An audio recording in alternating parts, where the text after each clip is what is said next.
मन परेको त्यसो गर्दा यसलाई चाहिँ यसमाथि चाहिँ हामी सबैजनाले कमी नगर्नु कमी दिनु चाहिँ के भन्छ कमी हुँदा चाहिँ दिनुहुन्न है यसमा चाहिँ कमी दिनुहुन्न एकदम जरुरत हो किन भन्दाखेरि बुद्ध ज्ञान प्राप्त को हुन्छ मन हुन्छ स्वर्गलोकमा जन्म कसले दिन्छ मनले दिन्छ दुर्गतिको लोकमा जन्म कसले दिन्छ मनले त दिन्छ शरीर जिउले दिँदैन यो जिउ माथि जाँदैन मुनि पनि जाँदैन यतै खरानी भएर हराउँछ होइन तर माथि मुनि तथा यतातिर माथि तर को कुदेर जान्छ मन को कुदेर जान्छ हो कि है यो जिन्दगीबाट भविष्य जिन्दगीमा पनि को जान्छ मन जान्छ जिउ त जाँदैन है पूर्व जन्मदेखि यो जन्ममा को कुदेर आयो मन कुदेर आयो शरीर त कुदेर आएन मन कुदेर आयो त्यस कारणले गर्दा योलाई तपाईँहरूले बुझ्यो है मनलाई परिवर्तन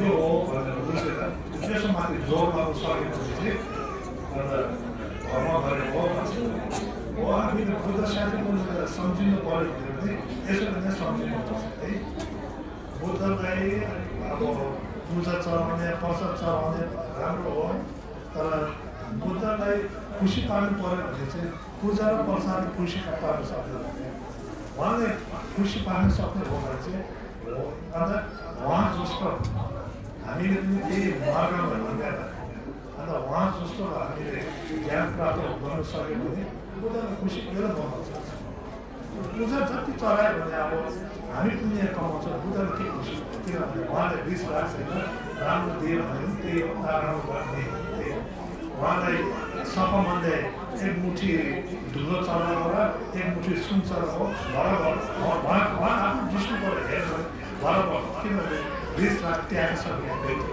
तर हामी आफैले एउटा पुण्य कमाउनु लागि अब हामीले राम्रो चलाउँछ नि है तर पूजा र प्रसादले बुद्धले खुसी पार्न सक्छ भने सक्दैन तर के खुसी पार्न सक्छ भने उहाँले दिनुभएको ज्ञानलाई सिकेर अभ्यास गरेर हामी आफूले आफ्नो मनलाई परिवर्तन दिनु सक्यो भने के हो बुद्धले खुसी पार्न सक्छ पूजा नै सबभन्दा ठुलो पूजा नै यही हो हाम्रो त्यो जुन चाहिँ साधारण दैविक पूजा भित्री पूजा चलाउँदाखेरि अन्त सबसे अन्तिम सबसे मूल पूजा चाहिँ कुन चाहिँ भन्दाखेरि मन परिवर्तन पूजा है मैले अब धर्म अभ्यास गरेर मन परिवर्तन गरेको यो म तपाईँले पूजा रूपमा चलाउँछु भनेर अन्तिम के भन्छ अमूल्य पूजा चाहिँ के हो भन्दाखेरि आफ्नै ज्ञान सिकेर ज्ञान प्राप्त भएको चाहिँ अन्तिम सबसेभन्दा ठुलो पूजा चाहिँ यो हाम्रो साधनामा पनि मैले मेरो ज्ञानको पूजा चलाउँछु है ज्ञानको पूजाले बुद्ध र बुद्ध साधकहरूसँग खुसी होस् त्यस कारणले गर्दा योलाई चाहिँ तपाईँहरूले नबिर्सिदिनु है आज यस्तो के भन्छ बुद्ध जयन्तीको समयमा मैले यो आज धर्मको मूल अर्थहरूबाट आज तपाईँहरूको अगाडि राखेको छु योलाई तपाईँहरूले नबिर्सिदिनुहोस् अन्त जतिसम्म हुन्छ यसमा सोचेर अभ्यास गरेर कोसिस गरिदिनुहोस् किन भन्दाखेरि हित आफ्नै लागि है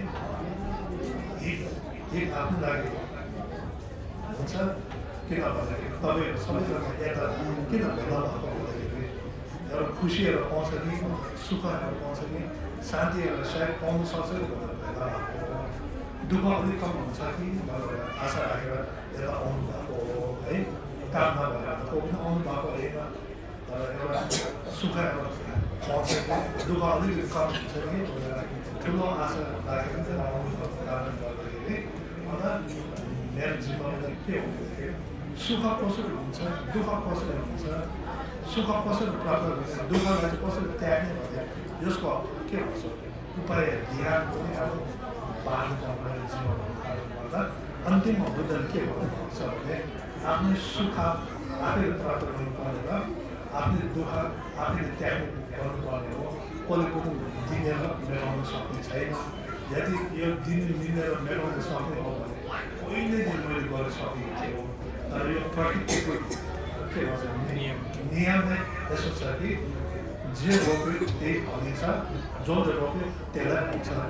यो प्रकृतिको नियम हो। यो प्रकृतिको नियमलाई कसले पनि त्यसो के भन्छ विरोधी जान सक्दैन।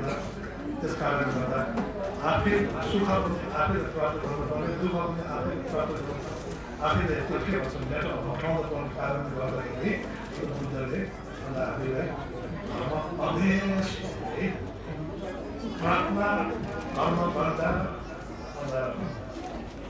एक्लैले हुँदैन, विश्वास एक्लैले हुँदैन, यसलाई अभ्यास गर्नुपर्छ भनेर कारण चाहिँ त्यो हो है। कारण त्यो हो है। अब जस्तो कि बिउ रोप्यो भन्दा फल फलिन्छ भनेर विश्वास एक्लैले काम गर्दैन, त्यसले पूजा गरेर एक्लैले काम गर्दैन, त्यसलाई रोप्नु पर्यो, स्याहार्नु पर्यो, अन्त बल्ल फल फलिन्छ। त्यो जस्तो अन्त धर्मलाई धर्मको मार्गलाई अभ्यास गर्नुपर्छ। अभ्यास गर्नुपर्छ।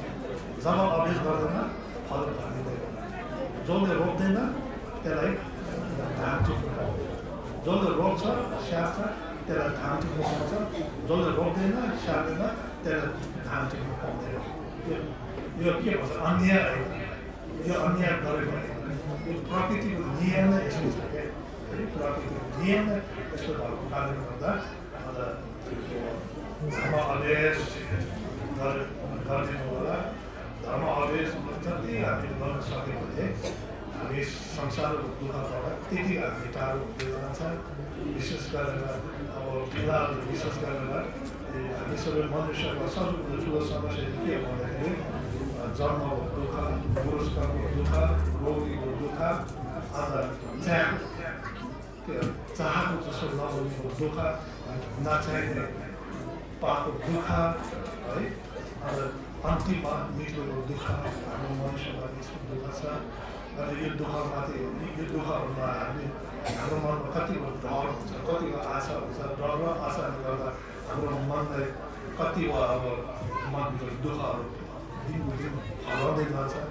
त्यस कारणले गर्दा यो हामीले धर्म अभ्यास गर्न सक्यो भने अन्त यो के भन्छ मनलाई परिवर्तन दिनु सक्यो भने मनभित्र भएको डर र त्यो डरहरूलाई कम गर्न सक्छ।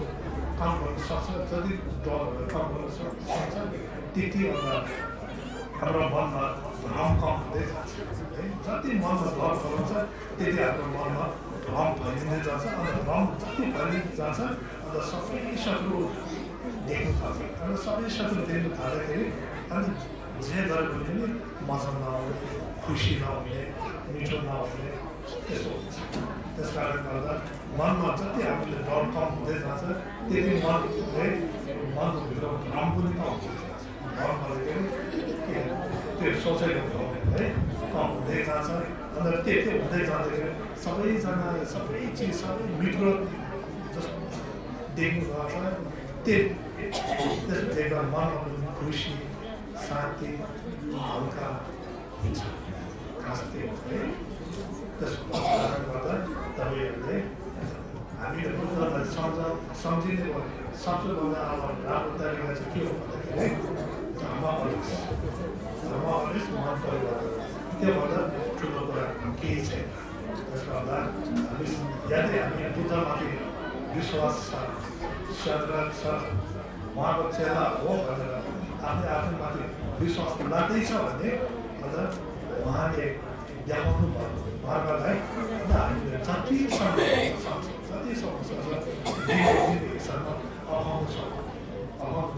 अपाउने कोसिस गर्नु भने जरुरत हो। त्यसो गऱ्यो भने चाहिँ अन्त सोचेको जस्तो आफैले विश्वास गरेको जस्तो अन्त ठिकै पनि बसेको हुन्छ। अन्त ठिकै हुनुपर्छ। त्यसले गर्दा यसरी तपाईँहरू कोसिस गरिदिनु होला भनेर म तपाईँहरू सबैजनाले है प्रार्थना बिन्ती सहँदै आजको म आज यता आयुको